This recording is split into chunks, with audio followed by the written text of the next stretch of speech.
Yes, it's been my job and my pleasure to have the chance to speak to many of you and some others as well over the last couple of years. There is a different subjects, topics. Firstly about my career, then a more general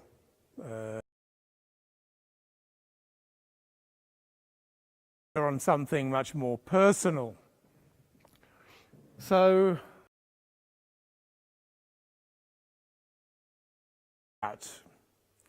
because this is not a lecture, it's supposed to be something to do with me. So I thought of several different things. But finally you have to come to some sort of conclusion. So I'm going to speak on a subject I think many of you would quite like to know. How to win a competition.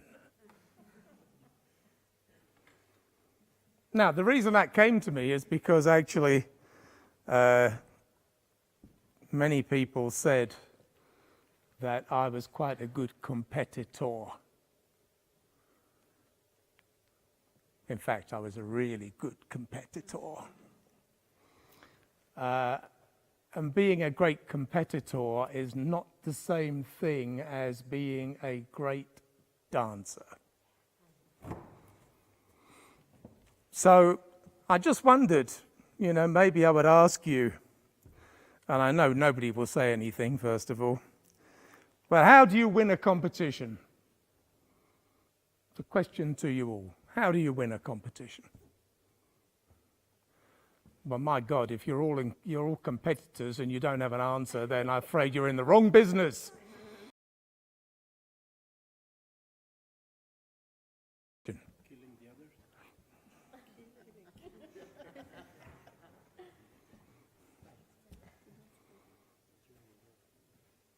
Is that it? Oh, come on, guys. I mean, this is a bit sad, really. It's the reason that you're here. Being the best. Being the best. Being the best. When you dance better than the others. When you dance better than the others. Anybody else? Convince the judges to be the best. Anybody else? This end is very quiet. I think they're all looking at their iPhones. Any ideas? Maybe have a great charisma? When you have a great charisma. Okay. So, nothing worries me more than if I'm coaching or teaching people that they come in and they say to me, well, we danced really good in the last competition. Felt terrific. Everybody said we were wonderful, but the result was no good. But it doesn't matter. We danced good. And I always say to them, you are in the wrong business. The clue is in the name. It's a competition.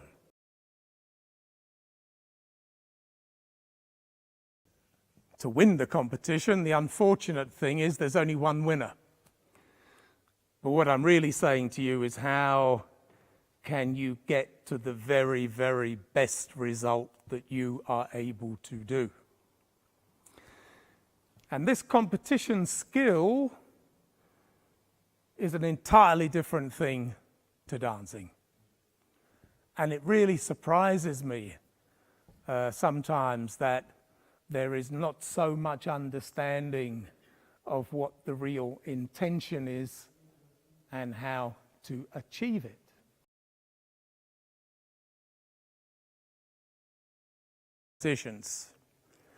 I had no idea why any other couple was there. I thought, you know, what are you doing here? You're wasting your time. It's pointless.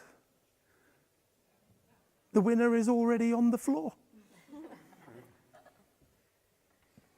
Now, you may find that a bit strange, but I think without a certain sense of that, you miss the point of competitions. Now,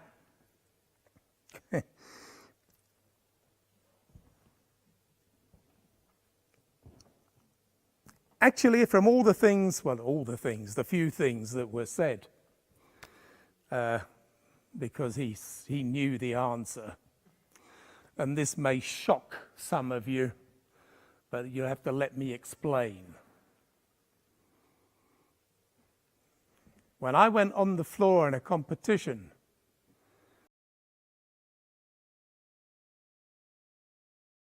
couples,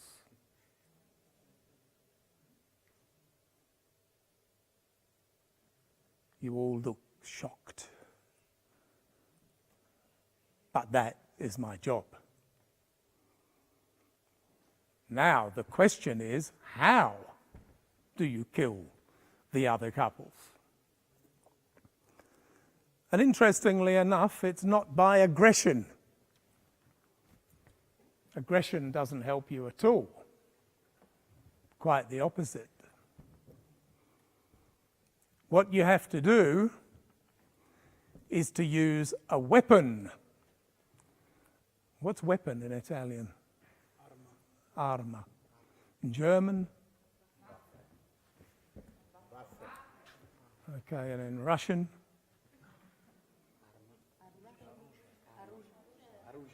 Okay. So, the dancing is the weapon by which you kill your other competitors.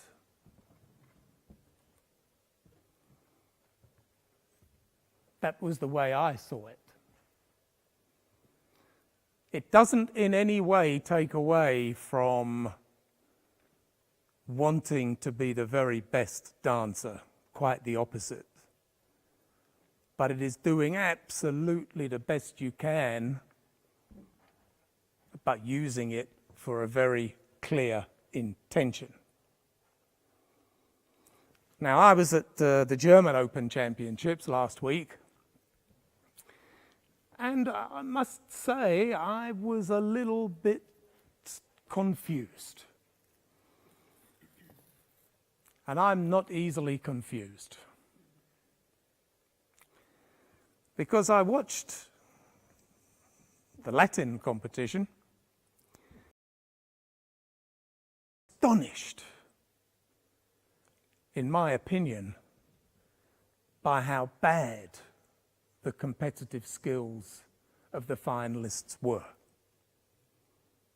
Astonished. I would have loved to have gone on the floor and given him a quick slap and say, why don't you wake up? What are you doing? Jumping around instead of trying to win this competition. Now, why was I upset? Well, you see, the vast majority of couples were so carried away with this audience, who are a fantastic audience. I mean, the atmosphere is terrific. That they danced, most of them, about 1 meter away from the very edge of the floor, facing away from the judges. Now, you see, the problem with that is, especially when you have a raked, audience, is that the poor people here, we're in the reverse situation now, all they can see, they see a lot of this, but they can't actually see the full picture. And because you're so close, the poor people up there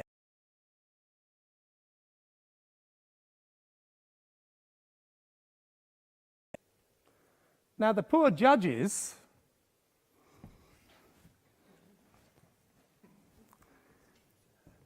there were, I'm not joking,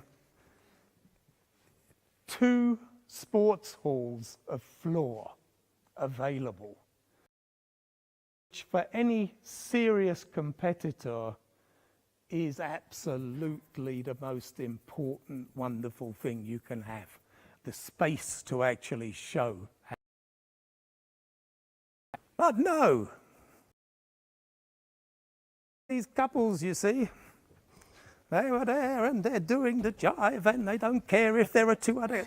And me, I would have said, oh, well, screw this, I'm going over here because you carry on jumping around and now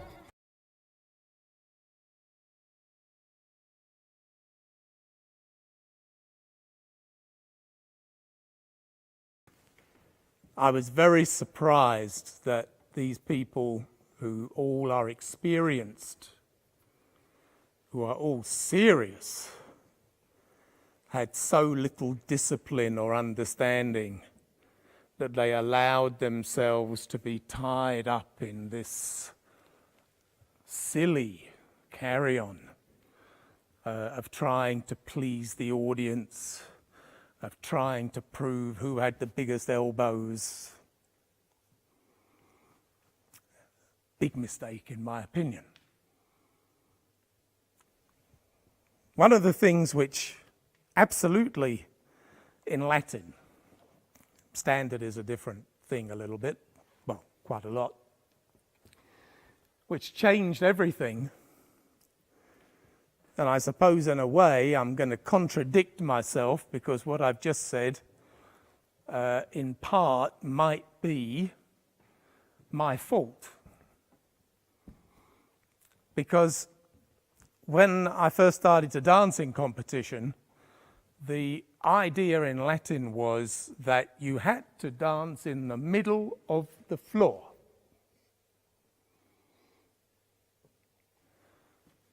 Well, I suppose, you know, in one way, when everybody was just doing, you know, the basic step and an alemán or an opening out and whatever, it wasn't such a big problem. But the idea was that from the middle of the floor, you could command the space. I was never quite so sure that was true, but okay.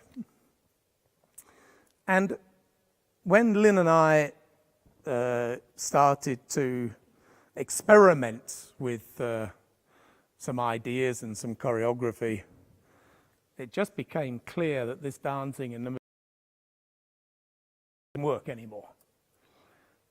But when we went to Blackpool, for example, I suddenly realized that again, there was nobody at that end and nobody at this end.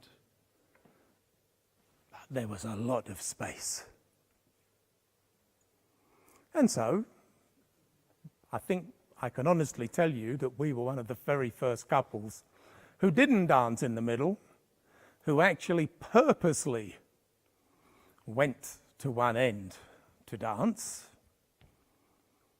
And so we had the space to do what we needed to do to win the competition. It was not to go to try to directly influence the audience. This is a really important point because you don't know how the audience is going to react. They might just all go to sleep.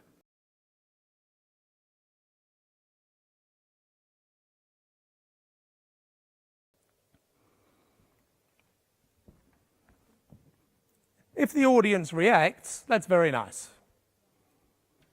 If they don't react, well, okay, I still did my job. And as I say very, very often to people, if you need the love of the audience to produce your best dancing, you are in trouble. Me, I didn't need anything. I promise you. I don't care. If there were 2 people and a dog, it was my job to make the dog happy, not for the dog to make me happy. Let's make sure we get the right idea about this. And if you do need that whole thing, well, there was no atmosphere. The music was no good. The floor was slippery. Oh, the judges were no good. You're in the wrong business. Nobody organizes a competition and says the atmosphere is going to be fabulous. Nobody organizes a competition and says the music will be sensational. Nobody organizes a competition and says you'll have all the space you want. They just say, there's a competition, come and jump around if you want. If it's a problem, it's your problem, not theirs. I used to sometimes hear people coming off the floor and saying, oh my God, the floor is so slippery. And my instant reaction would be, is it?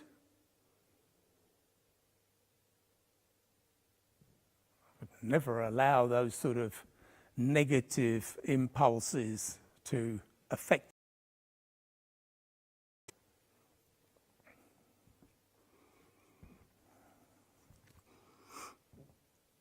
I was also astonished, as I said in this competition, by the fact that, as this lady here mentioned, actually, when it comes down to it, the only people that really matter in a competition are the judges. If it's a nice place and it's a nice atmosphere and the music's nice and you jump around nicely, that's fine. But in the end, the only people that really matter are those 11 or 9 or whatever number. It's your job to make it what the result should be.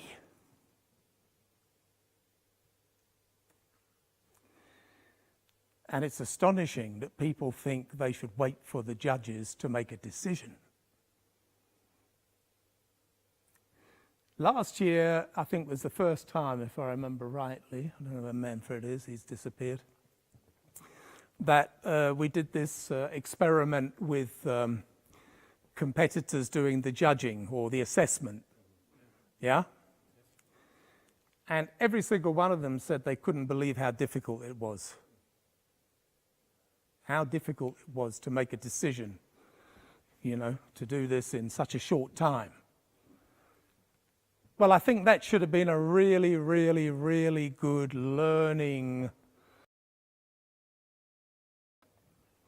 because that's exactly what judges get when they're judging.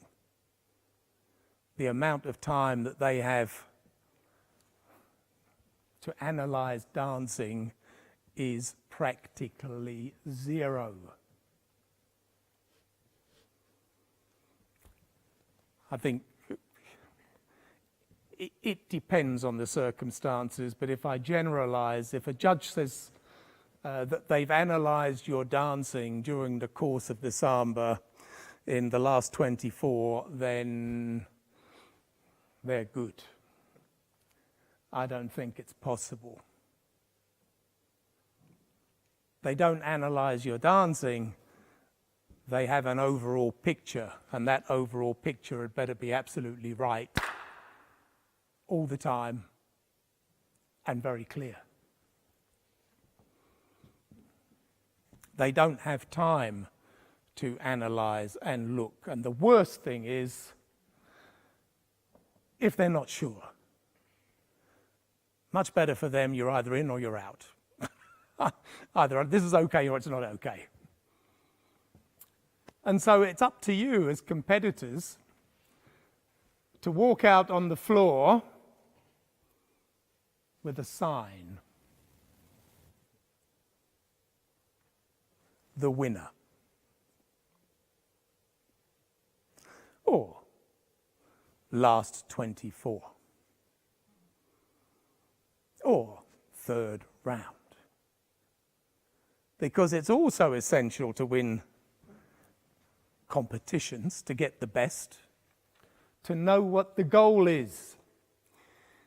And again, I speak to people very often and ask them, well, okay, the competition is next week. What's the result going to be? May. Because it's not a question of what the result is going to be. Once you establish the goal, this is where we belong. This is where we're going. If you don't get there, well, maybe you can work out why. So if your goal was the 24 and you get there, you know you're on the right track. If you don't get there, maybe you can work out what was not quite right. If you make the semi-final, you're just lucky. Make the semi-final. And next time round, it may not work out like that. Very clear, unemotional understanding of what the expectation is. And then you use the dancing.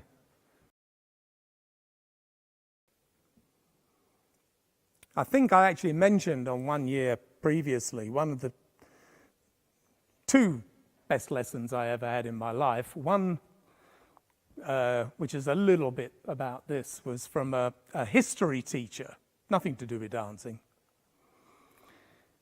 And, I'd been, like most people, going to school for quite a large number of years. And then it came to the final top-level exams. So we come in, and then arrived this very young, new history teacher. The group of us were all there with our books and everything else.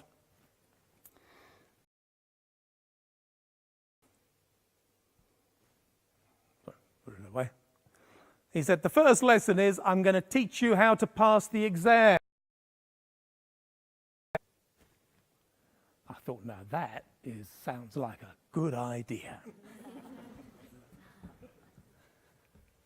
It didn't matter, I realized almost in that moment, well, it doesn't matter what you know. If you don't know how to pass the exam, you're wasting your time.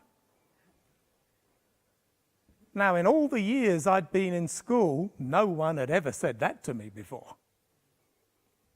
I thought, wow, this guy is for me. He knows what he's doing. And that lesson stayed with me right until today. What's the point of it all? If we're going to bother to get up and jump around, why? We need to know how to achieve the result we want.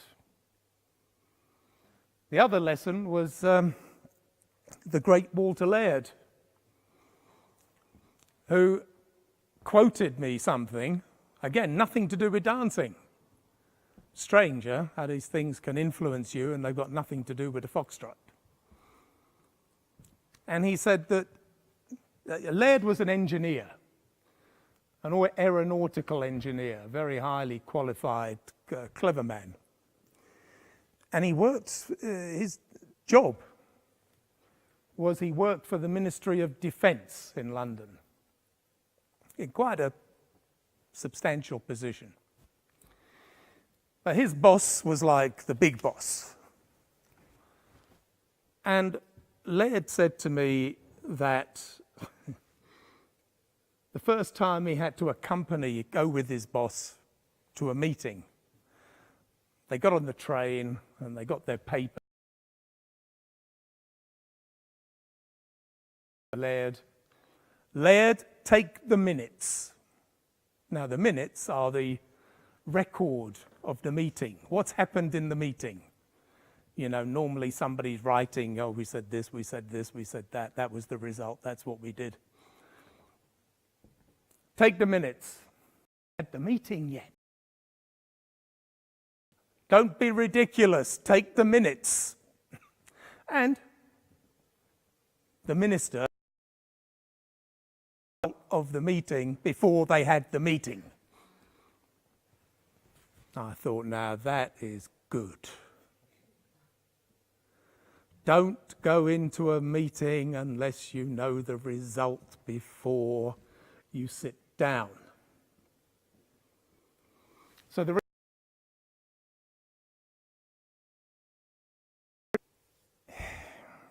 dancing beautifully is a wonderful thing. If that's what you want to do, great. You can do it here, you can do it at 9 o'clock in the morning in a cold room. You don't need to go to all the expense and the problems of going into competition. The reason that people go into competitions is because they want to be successful. And dancers are actually really good at protecting themselves from failure.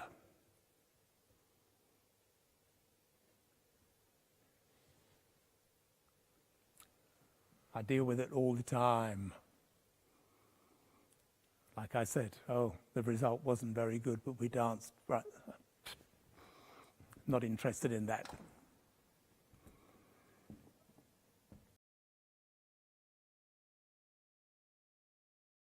Absolutely determined to be the best, to get the best result. And you don't get it, it hurts. And dancers are very good at putting on some covering to protect themselves from being hurt. It's a normal human concept, I think. So we have this problem that I'm being a bit careful. I'm not obligating myself totally, but I don't get the result. You can't be surprised. I say very often it's like me saying to somebody, okay, go into the middle of the floor and take your clothes off. Stand there naked. Well, then some people say, well, yeah, I would. I'll go and I take the shirt off and the trousers off. And then it gets down to the underwear. And then there's not so many. But when it really comes down to the final thing, no thank you. But in my opinion, great performing, absolutely 100% determined, is like that. There is no protection. There is no covering up. Wham! Here I am. This is it.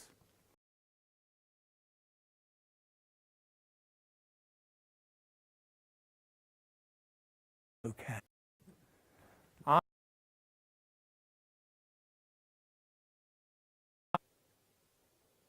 But I get upset with myself. Don't get upset with the judges. Don't get upset with my partner. Well, obviously, it just wasn't good enough.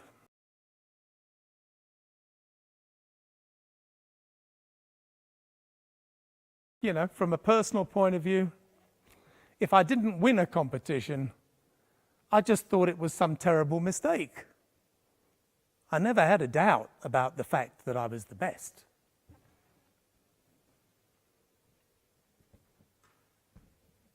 Now, as I said, I'm saying all these things to you to try to, let's say, focus what we're trying to do. You are going to have the most effective, fantastic weapon to achieve the result you want, the better your dancing is. There is no question. But if you don't make that flip, that it's not only about doing the feather step nicely or the rumba walk, but we're doing the rumba walk to do it fabulously and wonderfully, but I'm going to do it because I want to be the world champion. And this is actually competitively a different focus. And I said, if I go back to what I saw last week, I was extremely disappointed to see people who... Now, I want to speak about one more thing in relation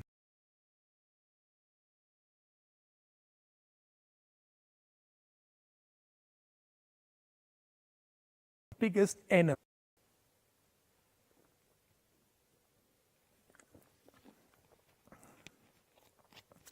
If you think back to what I said to you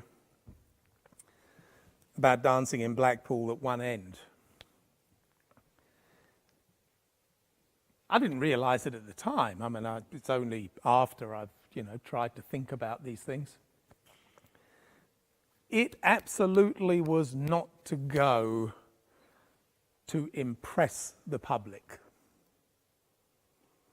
It was to be able to do my best to show that I was better than any other couple. That's all. But fortunately, people reacted positively. And that's very nice. As I said, it's very nice if people show appreciation. But there is a very big difference, and actually, I don't know if any of you saw it, but I did the what they call the topping and tailing for this internet, the flow dance thing that WDSF are now doing with the video on demand. And I said there was one very important point which I really had difficulty with, which is that the dancers went to the audience. They just, as I said, if they could have danced on these people's heads, they would have. They couldn't get any closer.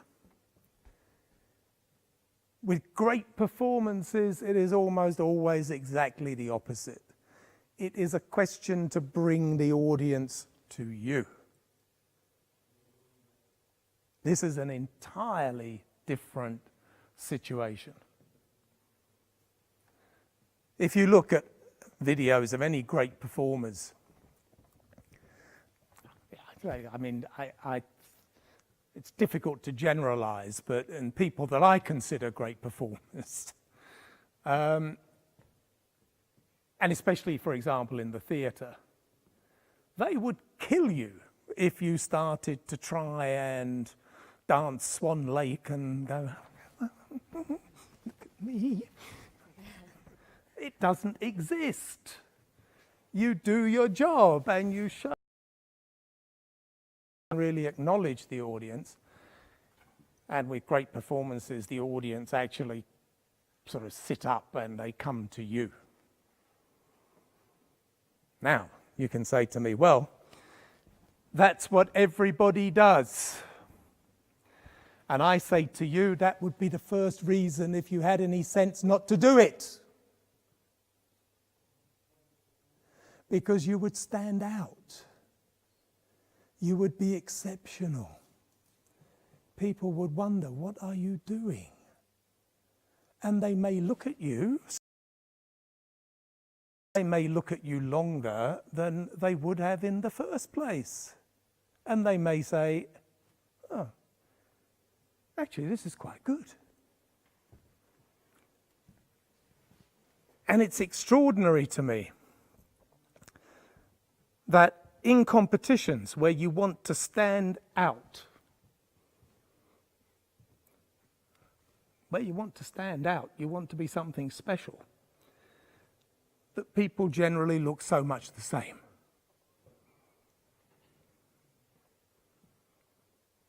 And one area this is true, especially, is the behavior. So everybody does this, so we all do that. Everybody does this, so we all do that. The dance finishes and everybody comes. It does not matter if there is nobody in the room.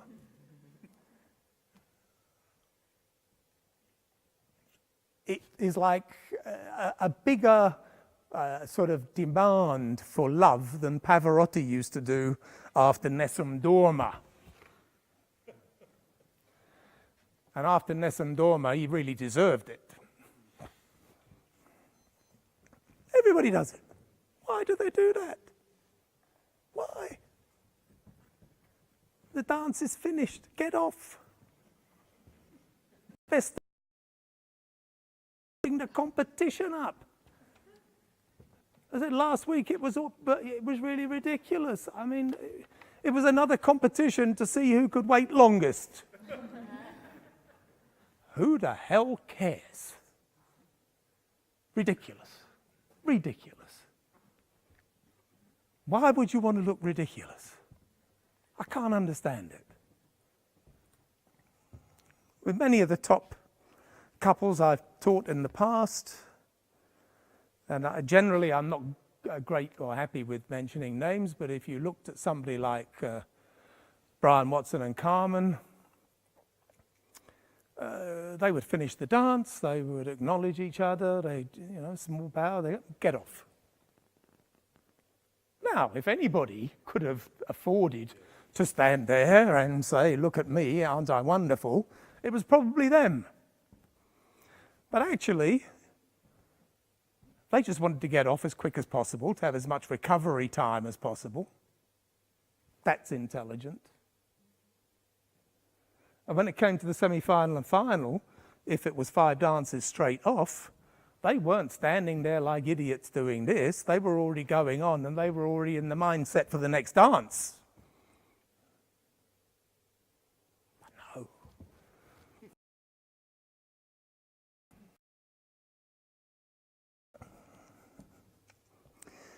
Last week at the German Open chess, it's just easier on that subject at the moment. There were a lot of couples. I don't know, I can't remember how many. Lots. And now, I don't think that one single couple went there trying to look bad. I think they would have spent huge time and money on their dresses, on their makeup, on their hair, on their costumes, on their shirts, on the tanning. But I said, what's amazing, if I asked, I don't know anybody that was there who saw the competition, how many dresses do you remember?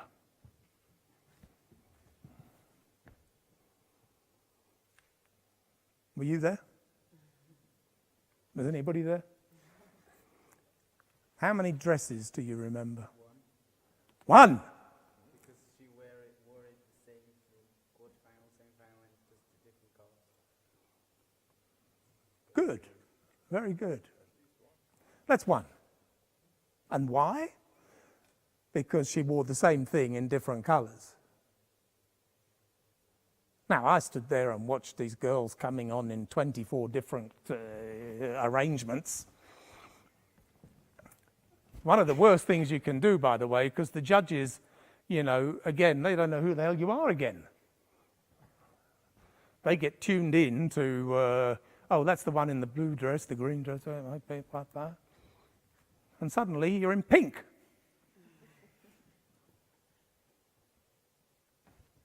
Causes trouble. They have to think about it. It's not good.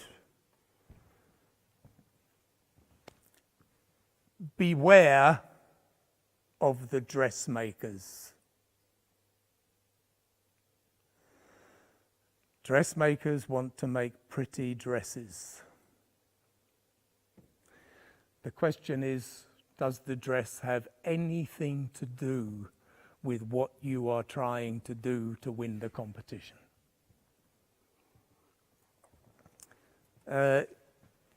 Again, I think I mentioned this a couple of years ago, but when it first became popular to wear one-piece suits for men, cat suits, I looked at it and I thought, well, this is fantastic. because at that time we were dancing in dinner jackets.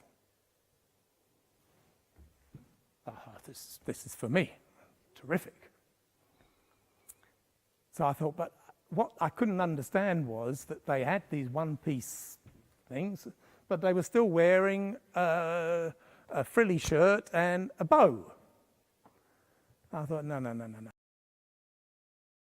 I will wear an open neck shirt. Now, the first competition I danced in with that look was in Pforzheim in Germany. Pforzheim, by the way, was used to be known as the graveyard of British dancing.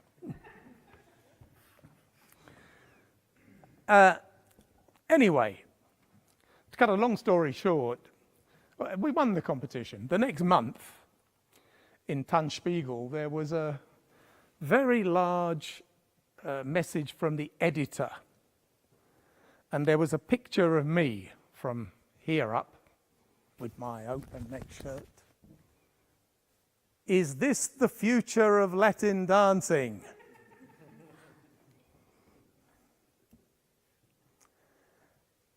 And you know, I still want to write to them and say, yes.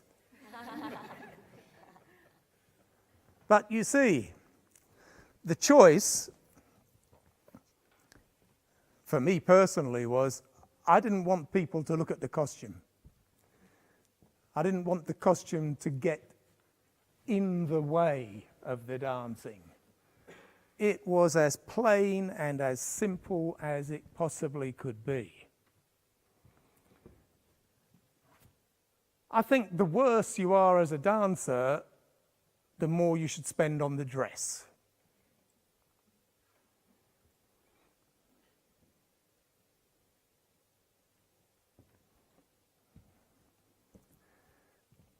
If you think of the amount of time and trouble they spend in the theatre and in movies on perfecting costumes to be exactly right for the right character, for the right period, to exactly represent what that particular character is doing, it has to be absolutely right.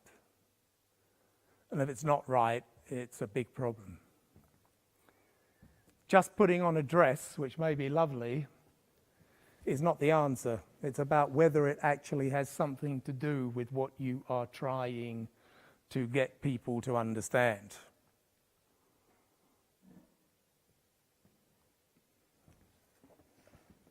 Individuality. Because honestly, if you don't stand out, it's difficult to see how you would be thought of as exceptional. And most people I know who have been hugely successful, they stand out, and they stand out for a number of reasons. Mainly because they understand, number one, their job is to win the competition, and number two, how to use the dancing and the way it's presented to do that.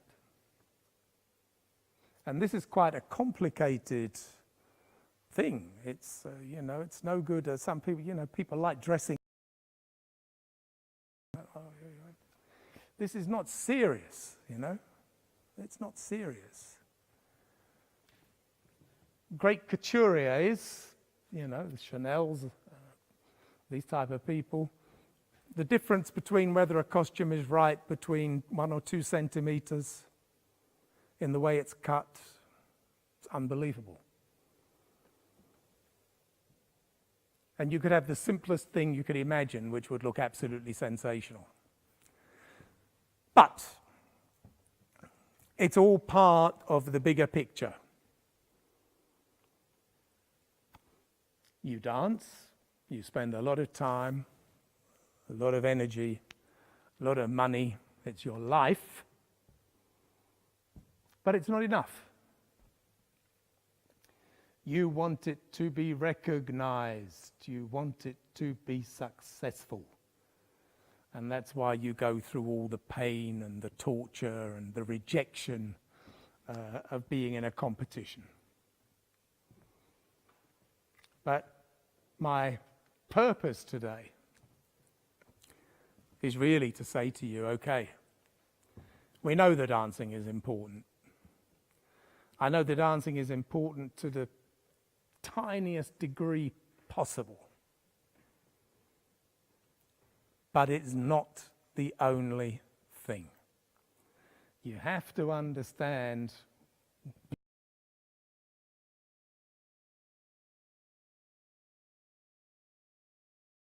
really depends. What we're trying to do is to get everybody to be able to reach the best possible result they can. Not everybody can be the world champion, that's clear. But I think all of us are quite realistic. You look around and you go, well, they're quite good. But never mind about that. When you go into competition, I don't care who they are. I can beat them.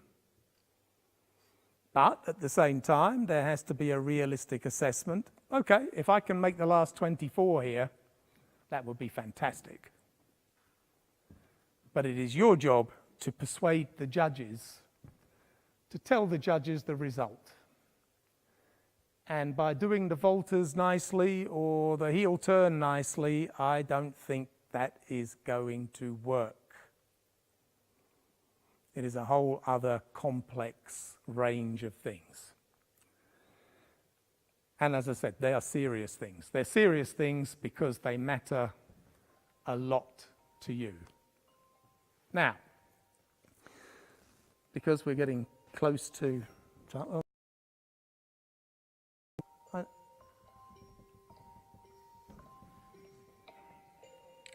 I never heard that noise before.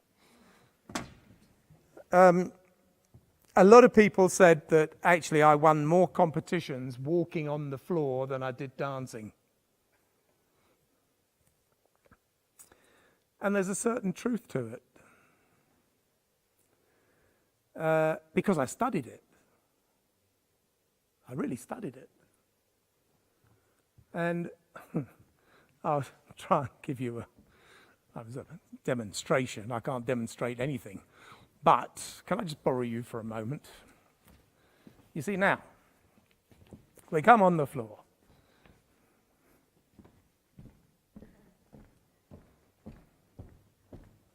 I feel absolutely ridiculous.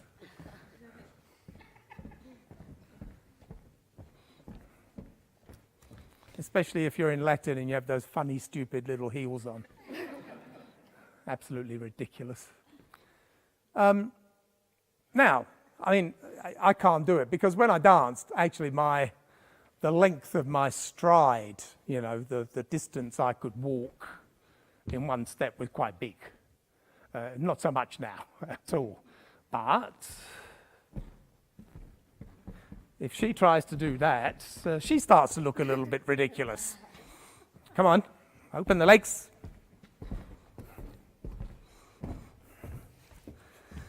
So I figured out, well, if I take one step and she takes 2 steps,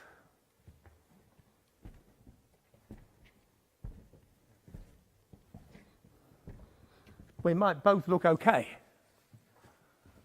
Thank you very much. It was very nice.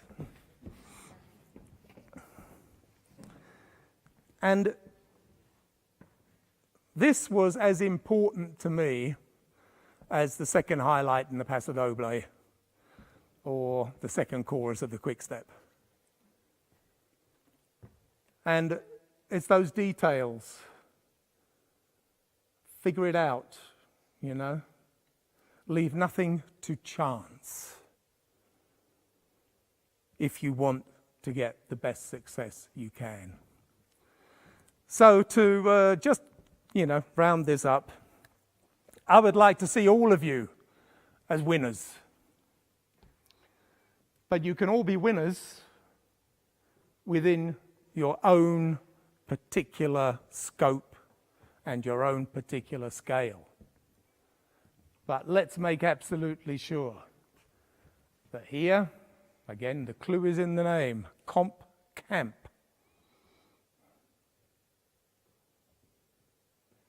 It's about competitions, darlings, and you want to win. So you better get your heads together and realize that simply dancing good is only one small part of achieving the result you want. And if I could see at least a few people showing some individuality, not just doing things because that's what everybody else does, I think you'd be surprised by how successful that might be. And who knows, everybody else might start doing what you do. And then you better think of something else, because otherwise then you're going to be the same as everybody else again. All right, everybody, I thank you very much. And again, my apologies for being late. Thank you very much. Relax. Thank you.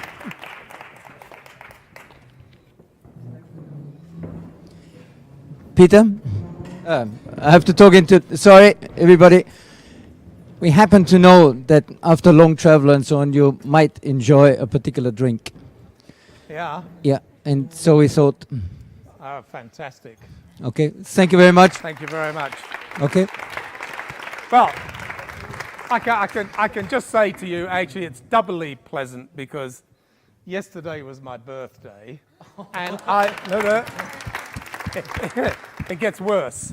And so now I am officially, in England, what we call an old age pensioner at 65. So this will be very nice. Thank you very much.